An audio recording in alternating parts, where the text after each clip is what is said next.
Alright people, Mike Saladin here again. Welcome back to more Baldurs Gate 3 Honor Mode.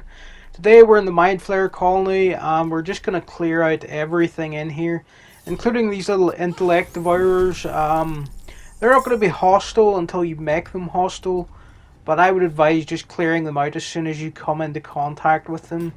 Because if you start a larger fight with the Mindflayers nearby that are with Zevlor, or any of the other fights, some of these intellect devourers, if they're nearby, they'll jump into the fight.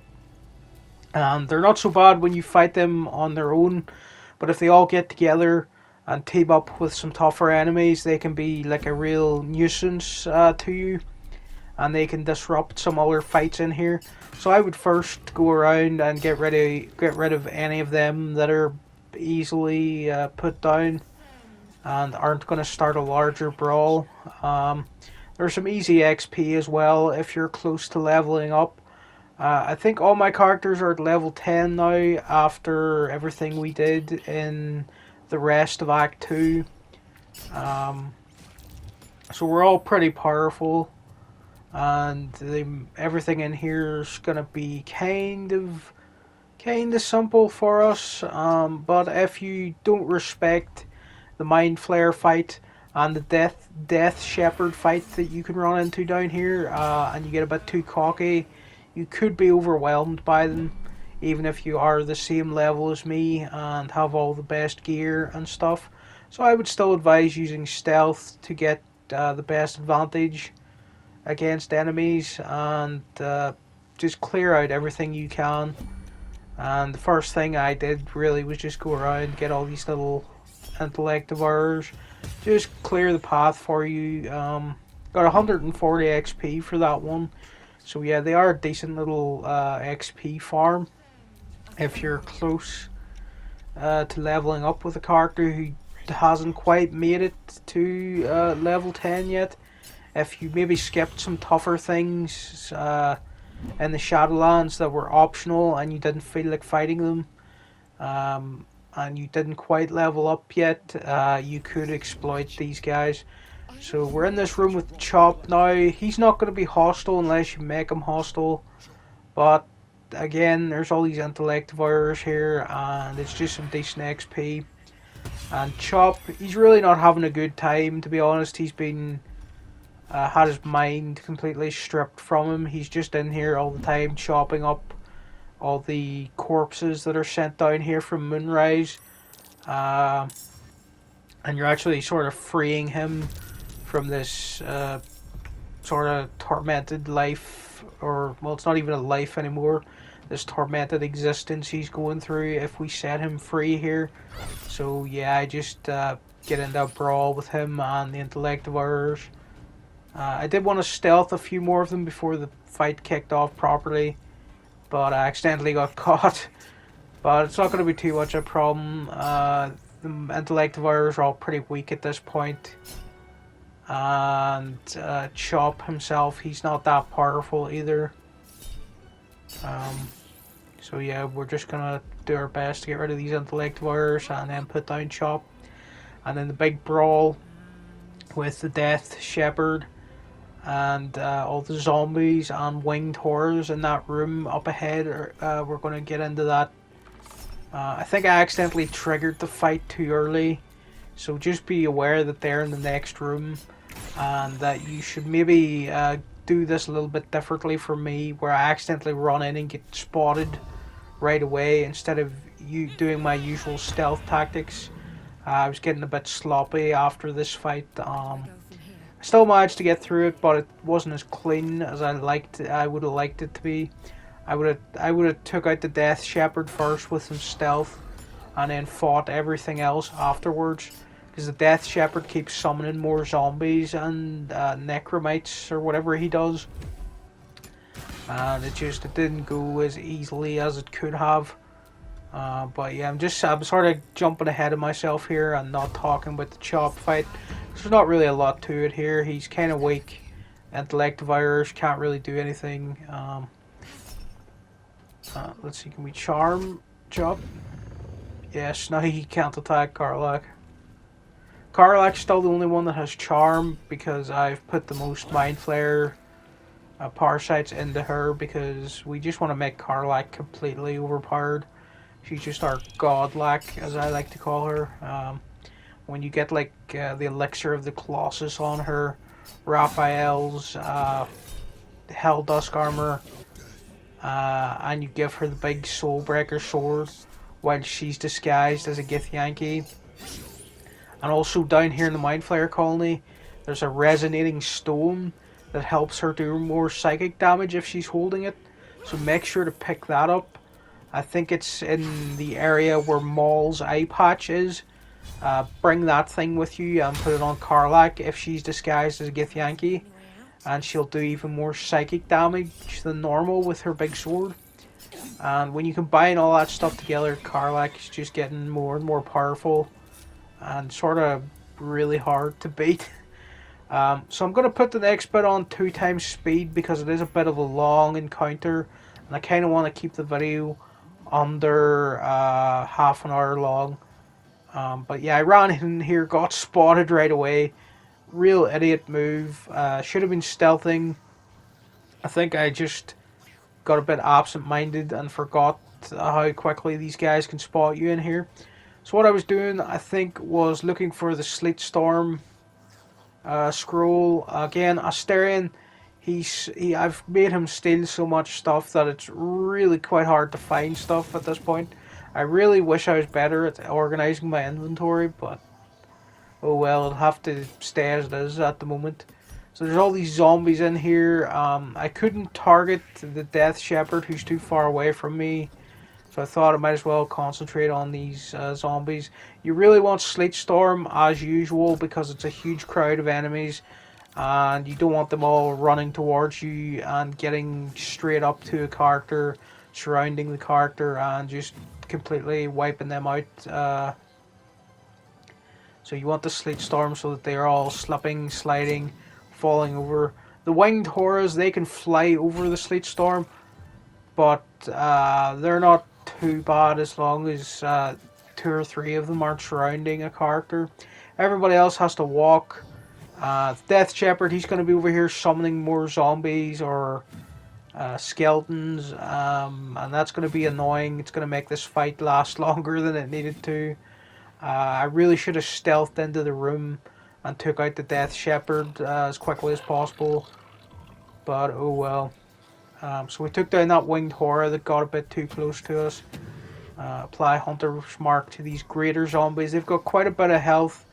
They're a bit tanky, but you can put them down pretty easily. And with Sleet Storm here, they're never going to really make it over to us. Karlach, of course, she has those boots that stop her slipping on ice or grease. So she can just walk onto the Sleet Storm and not really take any damage or fall over or get prone or anything. So she can wait in here as our big tank and sort of block up this narrow little choke point, make all the enemies go towards her. And if she gets wounded, I've got Shadowheart here healing her. Everyone else just going to keep running in towards the ice, slipping, falling. Death Shepherd, he's going to be just annoying back here, summoning more enemies. But eventually he will charge in himself, and then Karlach, I'm pretty sure, will make short work of him. So yeah, these enemies, their big advantage usually is that there's lots of them and they can overwhelm you. But when you have Sleet Storm, it's such a good crowd control move to put it down so they're all slipping and falling and not really making any progress towards you. Because they don't have any like ranged attacks really, these zombies, they really have to get close to you, so you have to force them to walk on the ice. Oh, did Sleet Storm wear off early or something here? I'm not quite sure what happened there. My Sleet Storm seemed to disappear, but I think we can come back from this. Maybe I have to reapply Sleet Storm, or maybe I don't bother because Karlach's sort of blocking up this choke point. Yeah, Death Shepherd's still summoning more duelists or whatever over here. I don't know what happened to Sleet Storm there. Maybe it was taking so many turns that it wore off naturally. I forgot that that actually happened, but you can put down another sleet storm if that happens. I'm not sure if I actually do here. I think I was able to manage without it, mainly thanks to Karlak just being such a tank. Okay, I put down Spike Growth as a replacement with my main character, my ranger. Karlak's going to eat some damage when she's walking about on the spikes, but I don't think it's going to be much of a problem. Or am I jumping out? Yeah, I jump out to the edge of the Spike Growth. So now they have to walk through that, get over to Karlak, and then she's going to smack them. And my other characters, Shadowheart can do a big laser beam on all these guys. That's pretty nice.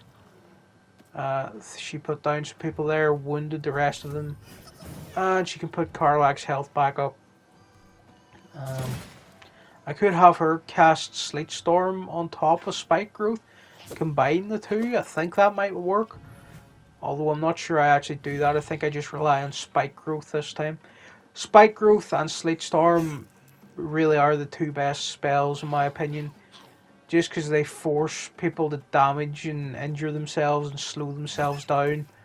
And if you're at a choke point like we are with this narrow little corridor here, and they don't have like roundabout ways to get to you, it really is just very effective putting down such area of effect spells or whatever. So yeah, we're just wiping out these zombies. They really can't do anything to us because just the position we're in, really, where they have to walk over that Spike Growth, and we're in a narrow corridor, and Karlak's blocking up the way, really. Anybody who has to walk in here walks past her. She can get opportunity strikes, and if they take a shot at her, she can riposte a lot of them as well. And Shadowheart's here just healing her all the time when she takes any minor damage, and that puts Blade Ward and Bless on Karlak because Shadowheart has these gloves that do that, I think, or a ring or something. And it's just we're just in a really good position, even though we're like surrounded by so many enemies, and they're completely damaging themselves walking over the Spike Growth. And by the time they get to Karlak, she can take them out at maybe 1 or 2 hits, which is just really good for us. Whoops, I accidentally closed that door. Just reopen that. Although maybe it would be good to leave my characters hiding behind the door so then no ranged damage can hit them, but I don't think the zombies have any ranged attacks anyway. So what am I doing? Karlak. I think I decided I needed to get rid of this Death Shepherd because he was annoying me with all his summoning more enemies. Karlak can fly because she has the Hell Dusk armor that we took from Raphael using a little cheese method. So yeah, she's right over here now with the Death Shepherd. We're going to wear him down. There's a purple tank right next to him that I could have shot to do some serious damage to him, but I kind of want to pick up the Nautiloid tanks just in case I need them to use against Merkel. But to be honest, before I came down here, I went back to my camp and I filled up a backpack with like 60 smoke powder bombs that I'd been buying and stealing every time I long rested from just every merchant in the game. And so we've got this deadly backpack that Karlak is carrying. Normally it would be too heavy to carry, but Karlak, she's got her strength increased with a Elixir of the Colossus or a Cloud Giant Strength Potion or something like that, so she can really carry anything we need her to. Okay, we've took out the Death Shepherd and everything in here, and we'll just end Spike Growth. And in this room, this is where you can find Maul's eye patch and the Resonating Stone, which applies Bless or whatever. Or not Bless, but it has that ability that helps Karlak do psychic damage. Again, it's on the table where Maul's eye patch can be found in that room we just cleared, but I skipped over it because it's just I wanted to make the video a bit shorter, stay under half an hour. But yeah, you can pick it up in that room, and then Karlak can carry that for the rest of the game and do more psychic damage.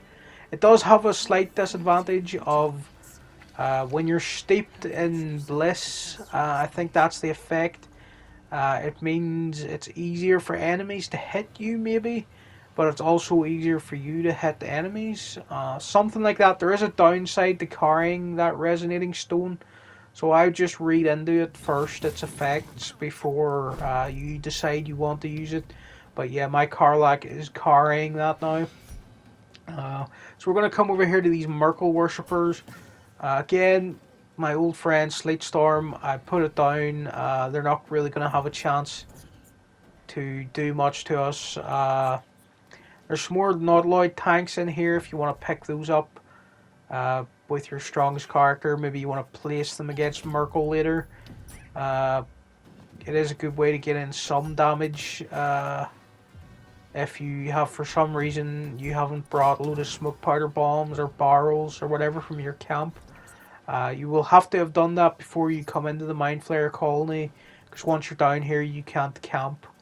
So I made sure to go to my camp and get those bombs and a backpack and give it all to Karlach. But just for extra security, I might pick up some of these Nautiloid tanks and put them into the backpack. It's quite funny that they fit inside a backpack, but yeah, the tanks can be put in there, as well as any smoke powder barrels you have. And hopefully when we set that off against Merkle, it'll just execute Merkle straight away. It's going to be kind of cheesy. I know some people would be like, can you show us the proper fight against Merkle? And honestly, I'm just a bit scared to fight Merkle properly on honor mode, because I'm not that skilled at the game, to be honest. I like doing all these little cheesy methods. I'm probably going to use a smoke powder bomb backpack kind of plan against the murder tribunal in Act 3 to get the amulet to get in down to where Orin is, and I might use a smoke powder bomb plan against Orin as well. It won't fully finish her off. It'll take out her archers or whatever, or her worshippers. But yeah, I'm getting way ahead of myself. So back now to the room where Zevlar's being kept in these tanks with these mind flayers. Again, there's some intellect devourers. You want to take them out first because they're just going to be annoying in the brawl against the mind flayers. If you decide to open the tanks before you take out the intellect devourers, so put them down first when you come in here.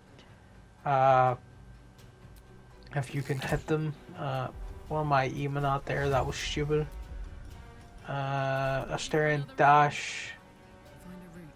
Karlach, can you get over here? And yeah, I can't target these guys. They're all pretty far away. Okay, here's one I can hit.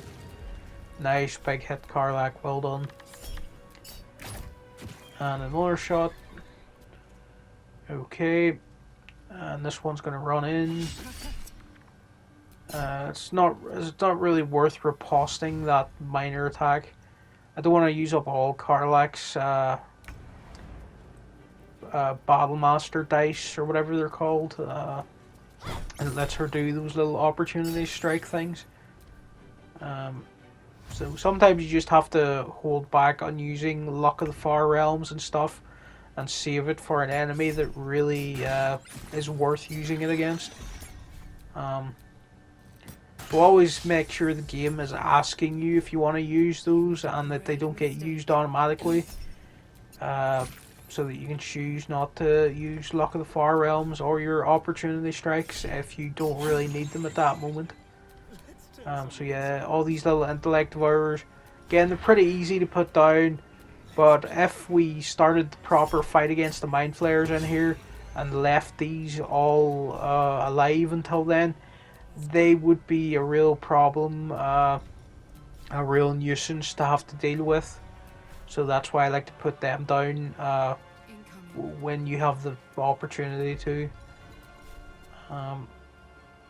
Because there's quite a few of them here that can run in and surround one of your characters.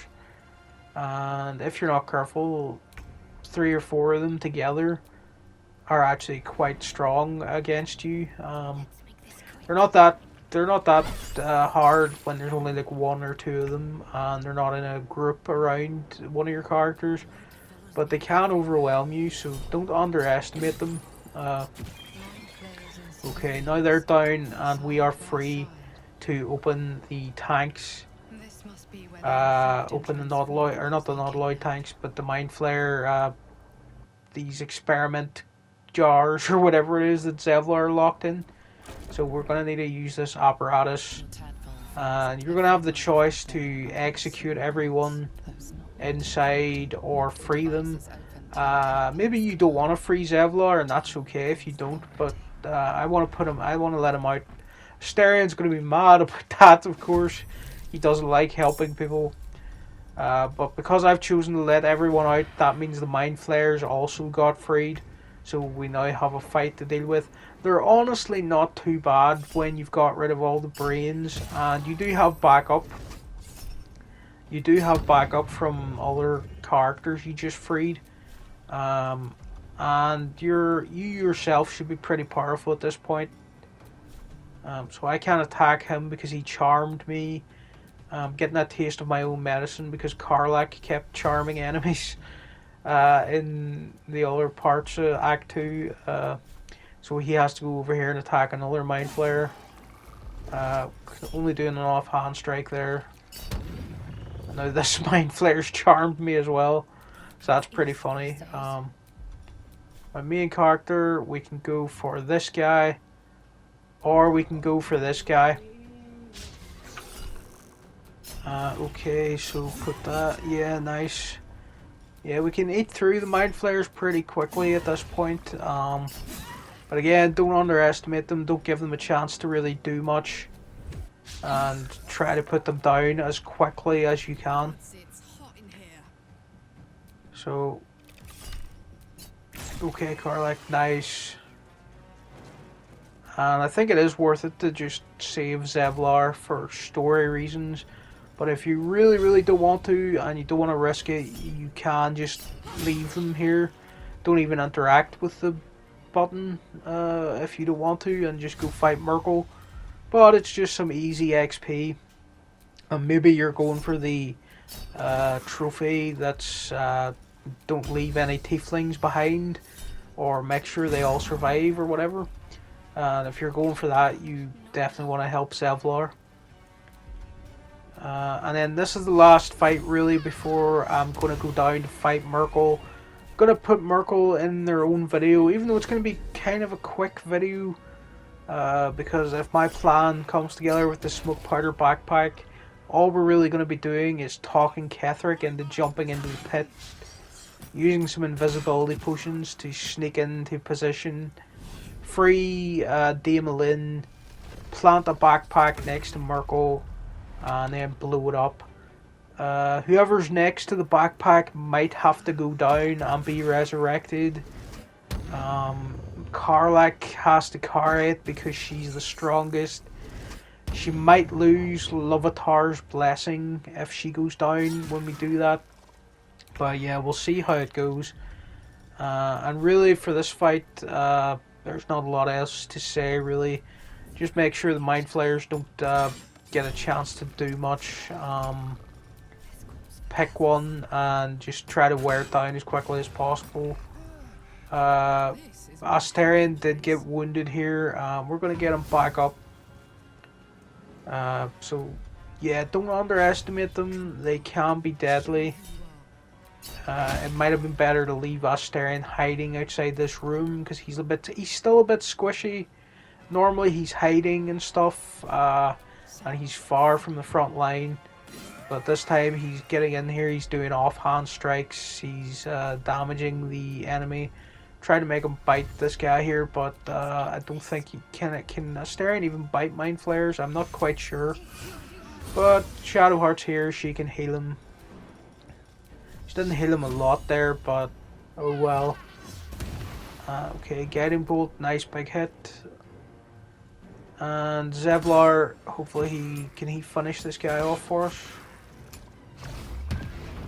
Okay, the Mind Flayer did a big blast.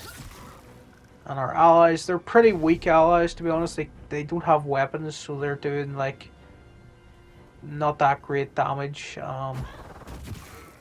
But yeah, when they're throwing in things, they can do decent. They can get a decent hit. But yeah, we've just got this last Mindflayer now, and then after that we'll go fight Merkel. And again, I'll just make that its separate own video. So yeah, just make sure to talk to Zevlar here, get his explanation for what's going on. And yeah, that's pretty much it for this video. So thanks for watching, people, and I'll see you again next time with some more Baldur's Gate 3 Honor Mode. For a moment, I welcomed it. It would be nice. I won't. Ketherick, if there are any more survivors to be found, I'll find them and lead them out. Only if you can trust. Go, my friend. Please.